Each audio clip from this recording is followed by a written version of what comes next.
Hello friend, શું તમે પણ તમારા બાળકને જમાડતી વખતે આવી વાતો કરો છો? જો હા, તો આજે જ બંધ કરી દો. કારણ કે આ આદતો છે ને એ બાળકના ખોરાક સાથેનો સંબંધ છે ને એને બગાડી શકે છે. જેમાંનું ફર્સ્ટ છે તો કે જો પેલો કેવું સરસ ખાઈ લે છે, તું તો સાવ જમતો જ નથી.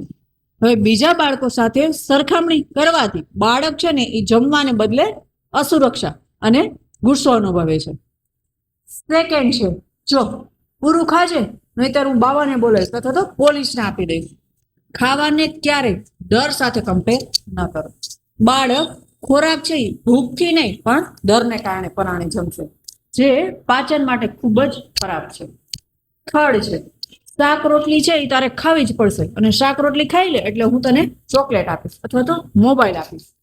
આવી લાલચ આપવાથી બાળકના મગજમાં શું થશે તો કે ઘરનું હેલ્ધી જમવાનું છે ને એ સજા બની જશે અને જંક ફૂડ છે ને એ ઇનામ બની જશે. ફોર્થ છે તો કે બસ આ છેલ્લો કોડિયો છે તારે ખાવો જ પડશે. બાળકને પેટ ભરાઈ ગયું હોય ને તો ફોર્સ ફીડિંગ ક્યારેય ન કરાય. એનાથી બાળક છે એ પોતાની કુદરતી ભૂખ છે ને એની ઓળખ ગુમાવી બેસે છે. જમવાના સમયે પ્રેમ અને શાંતિની પળ હોવી જોઈએ, કોઈ યુદ્ધનું મેદાન નહીં. આ માહિતી દરેક માતા પિતા સુધી પહોંચાડવા માટે અત્યારે જ આ વિડીયો તમારે શેર કરવાનો છે અને આવી જ પેરેન્ટિંગ ટિપ્સ માટે ફોલો કરવાનું છે ડોક્ટર કોમલ સાવલિયાને. Thank you.